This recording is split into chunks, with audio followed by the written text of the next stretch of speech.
So for Challenge 25, this one is actually quite complicated to put together because we will need to use a record structure. So we'll need to use some sort of data structure. In this case, we're going to use a two-dimensional list or a two-dimensional array. In Python, we can't actually put an array in, so it's going to have to be a 2D list. And we're going to populate this data that you see in the table into an actual list. So when we put that together, if you've learned or studied about arrays at the moment, you will know that they use square brackets. So I've made a start on this code, as you can see here, but what we're going to do is just delete everything apart from the top section. So this top section is all of the data that you see in this table put into a data structure, which is a two-dimensional list. So we know that it's two-dimensional because we've got two sets of square brackets at the beginning and at the end. So the outer brackets are to declare the list in the first place, and then the inside brackets are to identify each particular record that is held in the list. So in order to do this, you kind of need to understand how the data is stored into this and how we can access it. So for example, if we go through now and sort of print out some data, you will be able to see what the output is. So if I print race file and then you put your two square brackets in, the first square bracket is for which particular record are we looking at, and the second square bracket is which item inside that record.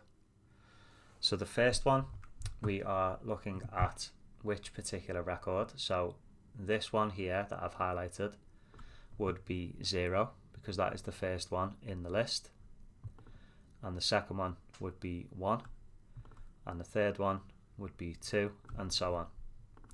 The second square bracket is for which item inside that record. So let's say, for example, if I try putting 0, 0 in, that should be referring to this particular item here. So we'll run this code and see what the output is. Yeah, so we can see that it's output 44325 because that's the item that we are accessing.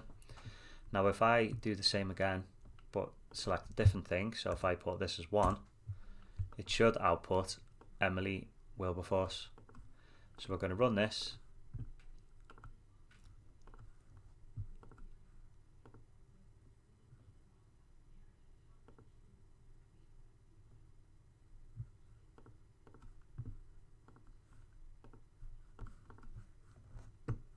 So we're going to run this particular code and we get Emily Wilberforce, and the same thing happens if you keep going through. You will see that every time we increase the number, it moves to the next item along. So that allows us to access any item within this list. If I change to a 1, then it will do the exact same thing but from the second record along. So it should output 0, 1, 2, SNR is the output. Okay, so now that you understand a little bit more about the two-dimensional list and how to access items, we should be able to do this algorithm. So when we look at this now, it wants us to produce an algorithm that counts the number of runners in each age category. Now any algorithm that you get in this exam or on this course that mentions counting up, we need to declare some variables at the beginning of the program and set them to 0. So in this particular case, we are counting the age categories. So we can have an under 18 category, we can have a senior category,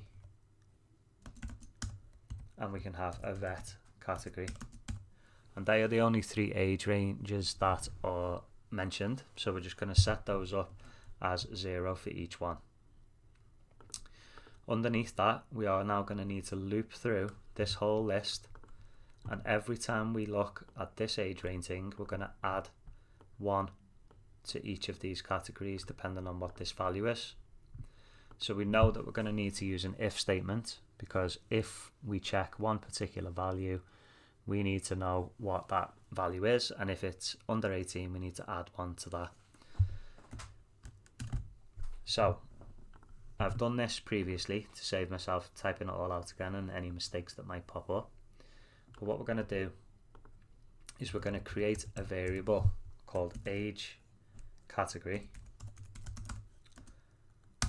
and it's going to be equal to the value that we were looking at before. So this value here and this value here, it's going to be whatever the record is that we're looking at, and it's going to be the second value inside that record.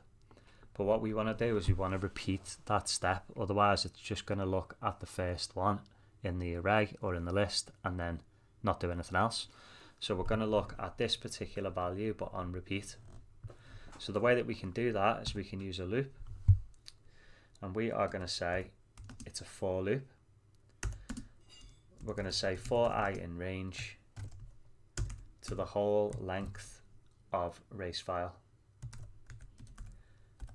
and that will be every single item that is included in race file.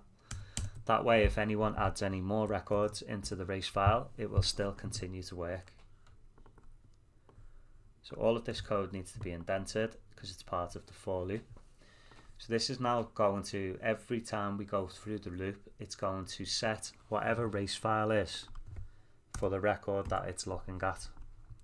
And this is the little bit where people get a little bit confused. So where I is, we can call I anything that you want. It's essentially just a counting variable that starts from 0.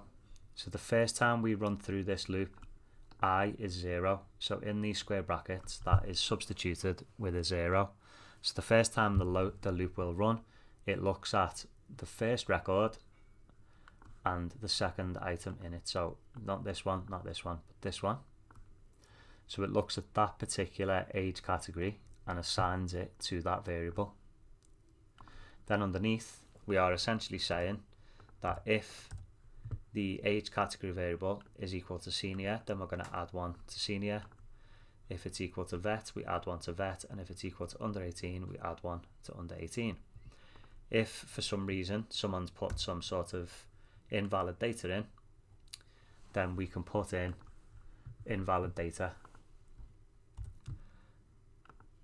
Now every time I want the loop to run through, I just want to output runner found in category and tell me what it is, and that way it helps us to test the loop a little bit better to make sure that it's working. So for this challenge now, this code essentially works for any type of program where you need to loop through a data structure. You are looping through by adding to the next item in the array. So here, if we run this code now,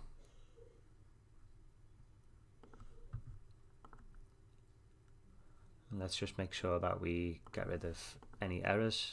This should be gone. You can see all of the output all the way through. So runners found in category under 18, so it's added 1 to under 18. Next one is senior, it's added 1 to senior. Next one is vet, it's added 1 to vet. And the next one is senior, adds 1 to senior again. So basically, if you did that code and you had a massive list of different runners, it would work for as many that are actually in that array, because we've used this loop. So it's a count controlled loop. It uses I as a counter, and I basically just increases for every item that is inside this array. So if we keep putting more and more items in, it will continue to work. So I would advise taking the time to kind of study this code, think about which different things that we've actually used. So we've used an array or a 2D list. We've used some counting variables. We've used a count controlled loop. We've used a function which basically takes however many items are in race file and gives it an integer that goes in these brackets here. So the for loop is going to run however many times there are items in the array. After that, we've got age category equals race file. So this is how to access data from a list or an array. Then we've got some selection, and we are adding to a counted variable. And then we've got our output, which is basically counting up all of these particular variables that are changing through the program.